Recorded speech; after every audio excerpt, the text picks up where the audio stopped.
अस्सलाम वालेकुम दोस्तों, आज हम जो मूवी एक्सप्लेन करने जा रहे हैं ये हॉलीवुड की one of the top movies में से एक है और इस मूवी के मेन एक्टर यानी लियोनार्डो डिकैप्रियो को इस मूवी के बेस्ट एक्टर का ऑस्कर अवार्ड भी मिला है। अब इस मूवी में ऐसा क्या है तो चले गाइस हम इस मूवी के मेन प्लॉट की तरफ चलते हैं और आपको एक्सप्लेन करते हैं। मूवी की शुरुआत में हम एक हंटर को देखते हैं जिसका नाम ग्लास होता है। वो अपने बेटे के साथ जंगल में शिकार कर रहा होता है। ये वक्त 1823 के आसपास का था। ग्लास का दरअसल एक ग्रुप होता है जिसका काम जंगली जानवरों का शिकार करना था और वो उन जानवरों की खालों को बेचते थे।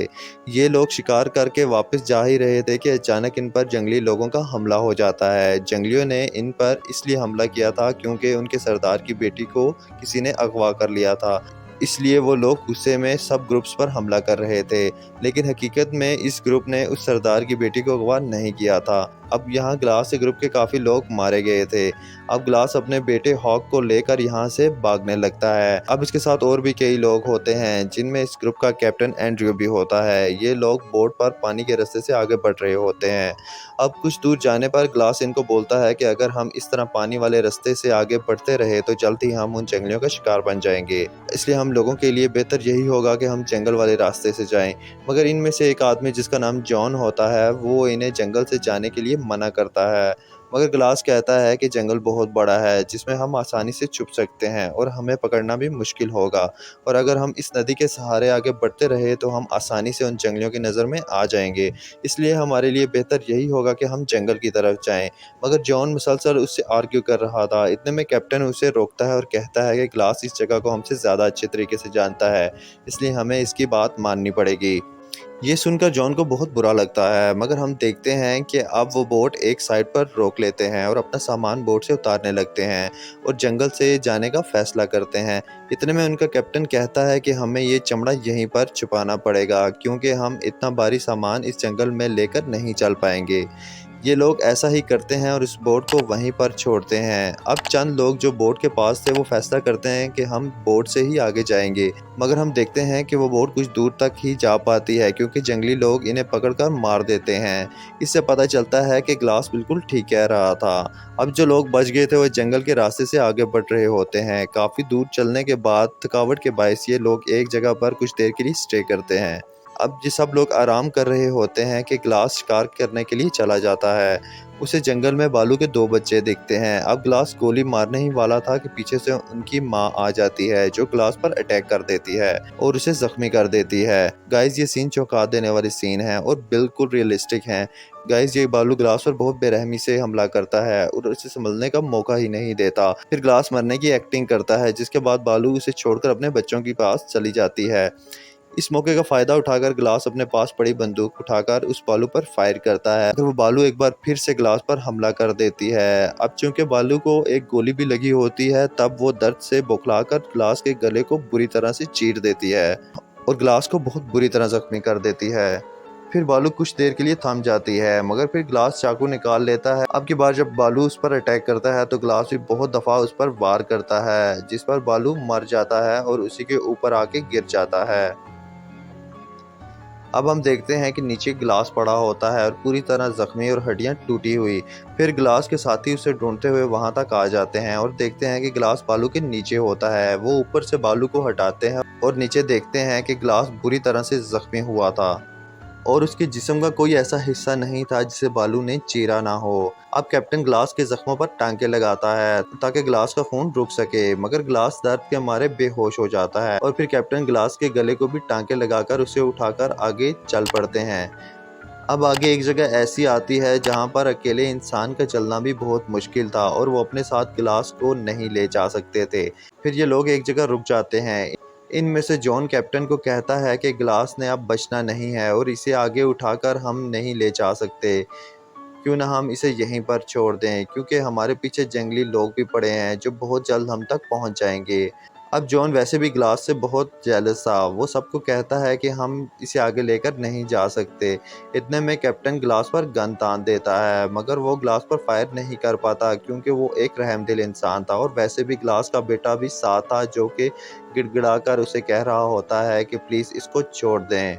लिहाजा कैप्टन कहता है कि जो भी ग्लास के पास रहेगा उसे $70 मिलेंगे, जिसे सुनकर बेजर और ग्लास का बेटा कहता है कि चाहे हमें पैसे दे या ना दे, हम इसके साथ रुकेंगे, क्योंकि सबको यही लगता था कि ग्लास अब किसी भी पल मर जाएगा। और फिर जॉन कहता है कि $70 तो बहुत कम है, इस काम के लिए मैं $100 लूँगा, जिसे सुनकर कैप्टन एग्री हो जाता है। और अब ग्लास के पास 3 लोगों ने रुकना था, जॉन, बेजर और हॉक, क्योंकि कैप्टन ने डिसाइड किया था कि इस तरह वो इसको छोड़कर नहीं जा सकता और इसकी मौत को पूरे लवाजमात के साथ पूरा करना चाहिए, और अगर बच गया तो इसे साथ ले आए।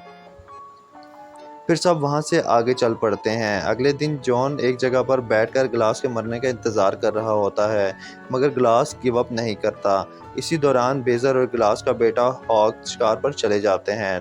तभी जॉन ग्लास के पास आकर कहता है कि मुझे पता है कि तुम मरना चाहते हो, मगर तुम मर नहीं पा रहे। मैं तुम्हारी मदद कर सकता हूँ, क्योंकि मैंने अगर तुम्हारा गला दबाकर मार दिया तो सब यही समझेंगे कि तुम अपनी मौत खुद मरे हो, और अगर तुम ऐसे ही जिंदा रहे तो हम तुम्हारे साथ ऐसे ही फंसे रहेंगे, और वो जंगली हमें ढूंढकर मार देंगे और तुम्हारे बेटे को भी मार देंगे। और अगर तुम अपने बेटे को बचाना चाहते हो और खुद मेरे हाथों से मरना चाहते हो तो अपनी आइज़ को ब्लिंक करो। मगर काफ़ी देर तक ग्लास अपनी आइज़ ब्लिंक नहीं करता, क्योंकि वो मरना नहीं चाहता था। मगर आखिर वो कब तक ऐसा ना करता। एट द एंड उसने कुदरती तौर पर वो आइज़ ब्लिंक कर ही ली, जिसे देखकर जॉन ग्लास को गले से दबाकर मारने लगता है। मगर अचानक से वहाँ ग्लास का बेटा हॉक आ जाता है, जो जॉन के सर पर वार करके उसे पीछे करता है और फिर ज़ोर-ज़ोर से चिल्लाने लगता है ताकि वो तीसरा इंसान भी सुन सके। तभी जॉन गुस्से से चाकू निकालकर हॉक को मार देता है, और ये सब मंजर ग्लास अपनी आंखों से देख रहा था, मगर वो अपनी बेबसी के बायस कुछ नहीं कर पाता और बस अपने बेटे को उस जालिम इंसान के हाथों मरते देखता रहता है और तड़प रहा होता है। और जब बेजर आता है और पूछता है कि हॉक कहाँ है, तो जॉन कहता है कि मुझे तो नहीं पता। इधर ग्लास बेजर को बताने की कोशिश कर रहा था, मगर बेजर नहीं समझ पाता। अब ये सब देखकर जॉन परेशान हो जाता है, क्योंकि ग्लास तो मरने का नाम ही नहीं ले रहा था।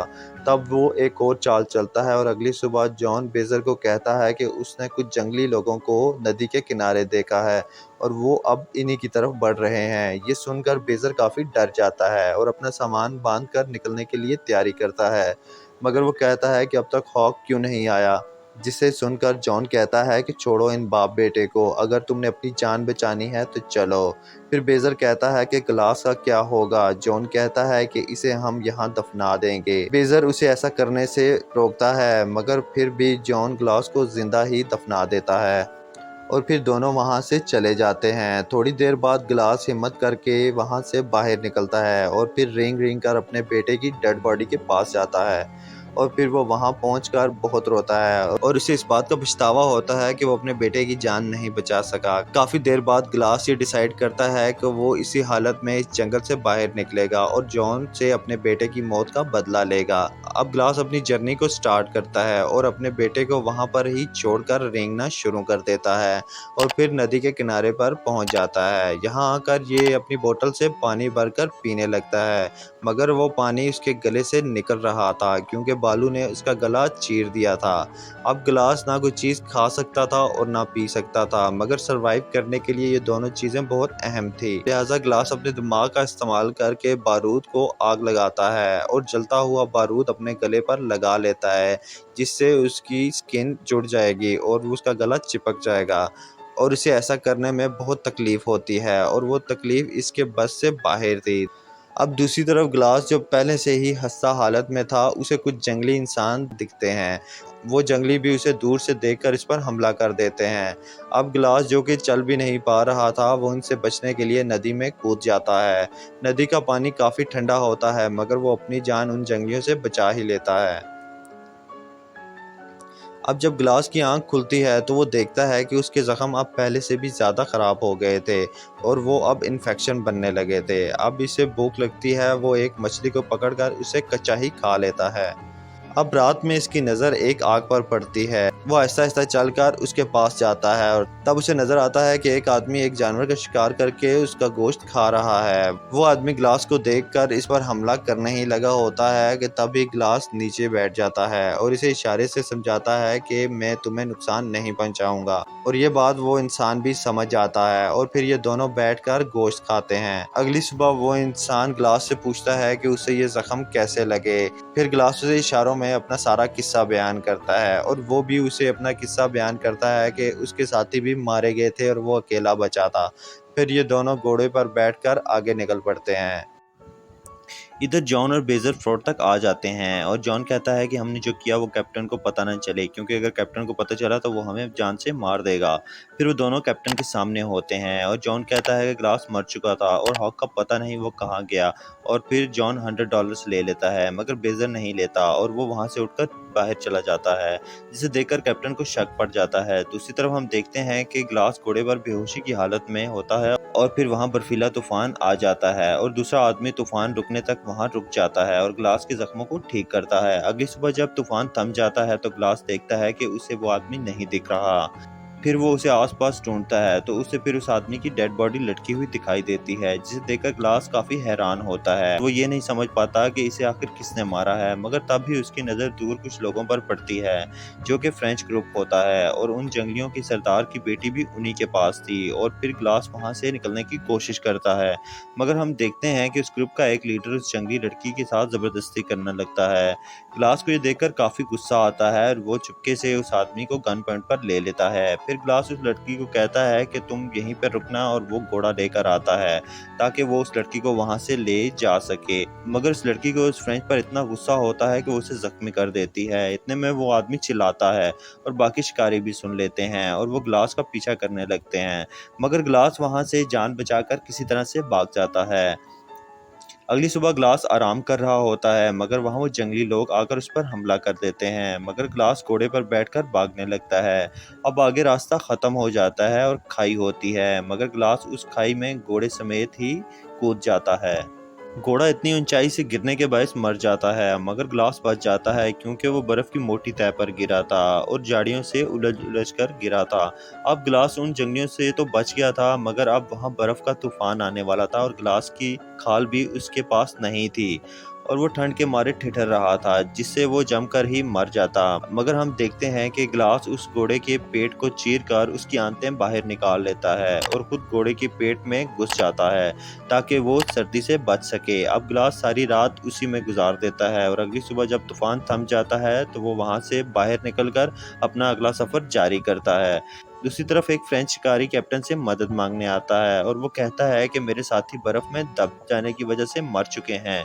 तभी बेजर की नज़र उसकी बोतल पर पड़ती है जो उसने ग्लास को दी थी और ग्लास की बोतल उस फ्रेंच के पास थी। इससे वो समझते हैं कि हॉक अभी भी जिंदा है, इसलिए वो जंगल में हॉक को ढूंढने जाते हैं, मगर उन्हें हॉक की जगह ग्लास मिलता है, जिसे देखकर वो हैरान हो जाते हैं। और फिर कैप्टन ग्लास से पूछता है कि तुम आखिर जिंदा कैसे बच गए। तो ग्लास कैप्टन को सब कुछ बताता है, जिसके बाद सबको हकीकत का पता चल जाता है। अब कैप्टन जॉन को अरेस्ट करने का ऑर्डर देता है, मगर ग्लास कहता है कि वो मेरा शिकार है। फिर ग्लास और कैप्टन जॉन को ढूंढने के लिए जंगल में जाते हैं। फिर हम देखते हैं कि जॉन कैप्टन को गोली मारकर हलाक कर देता है और जब ये आवाज़ ग्लास सुनता है और जाकर देखता है तो कैप्टन वहां मरा पड़ा था। अब अगले सीन में हम देखते हैं कि जॉन ग्लास पर गोली मारता है, मगर जब वो पास जाकर देखता है तो वो ग्लास नहीं था बल्कि कैप्टन था, जिसकी कमर पर लकड़ी बांधकर सीधा करके घोड़े पर बिठा दिया था और पिछले घोड़े पर लाश नजर आने वाला दरअसल ग्लास था, जो कि अब जॉन पर फायर करता है, मगर जॉन भाग जाता है, मगर ग्लास उसे किसी तरह से पकड़ ही लेता है। अब इन दोनों में काफी फाइट होती है और एंड में जॉन कहता है कि मुझे मारकर तुम्हें क्या मिलेगा, तुम्हारा बेटा तो वापस नहीं आएगा। फिर ग्लास उसे चाकू मारकर नदी में फेंक देता है। अब सामने वही जंगली ग्लास को मारे बगैर वहां से चले जाते हैं और साथ वो लड़की भी होती है जिसने गालिबन बता दिया था कि इस इंसान ने मेरी जान बचाई है। और यहाँ पर मूवी का दी एंड हो जाता है। तो गाइस, कैसी लगी आपको मूवी? अगर आपको अच्छी लगी हो तो मेरी वीडियो को लाइक कर दीजिएगा और अगर आप नए हैं इस चैनल पर तो मेरे चैनल को सब्सक्राइब कर दें। मैं आपके लिए ऐसी ही मूवीज लाता रहता हूँ। इंशाल्लाह एक नई मूवी के साथ फिर मिलेंगे, तब तक के लिए खुदा हाफिज।